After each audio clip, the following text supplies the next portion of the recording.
मातृभाषाय नमः।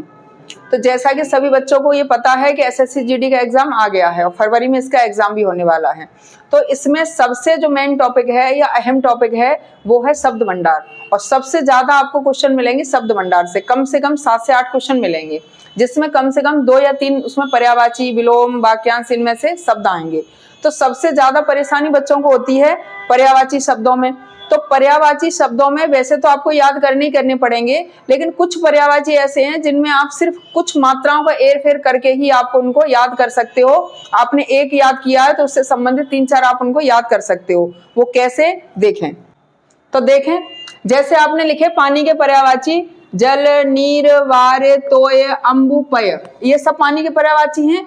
अगर इनके पीछे आप ज जोड़ते हो ज, तो सभी कमल के पर्यायवाची बन जाएंगे। जलज, नीरज, वारिज, तोयज, अम्बुज और पयोज। अगर इन्हीं के पानी के पर्यायवाची के पीछे आप द जोड़ते हो तो सभी बन जाएंगे बादल के पर्यायवाची। जैसे जलद, नीरद, वारिद, तोयद, अम्बुद और पयोद। अगर इन्हीं के पीछे आपने धी जोड़ दिया, धी, तो सभी बन जाएंगे समुद्र के पर्यायवाची। कैसे? जलधि, नीरधि, वारिधि, तोयधि, अम्बुधि, पयोधि। तो देखिए किस तरह से सिर्फ पानी के पर्यायवाची से ज जोड़ने से कमल, द जोड़ने से बादल और धी जोड़ने से बन गए समुद्र के पर्यायवाची। तो एक पर्यायवाची से आपने 3 याद कर लिए। इसी तरह से यहाँ देखें, अगर हमने पुत्र का याद कर लिया है, पुत्र के पता है, तो हम पुत्री के कैसे बना सकते हैं? जैसे कहा बेटा तो बेटी, पुत्र, पुत्री, सुत, सुता, तनय, तनया, आत्मज, आत्मजा, नंदन, नंदिनी।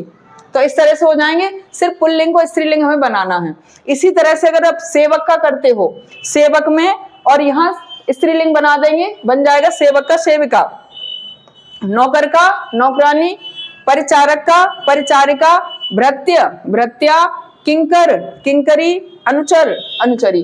तो इस तरह से आप यहाँ कुछ ऐसे पर्यायवाची हैं जिनकी ट्रिक के यहाँ पुल्लिंग से स्त्रीलिंग बना देना है, या कुछ के पीछे द, ध इस तरह से जोड़ के आप अलग अलग पर्यायवाची शब्द याद कर सकते हो। इसी तरह से और भी ट्रिक लेकर आएंगे जल्दी ही, तो आप याद करते रहें और वीडियो देखते रहें।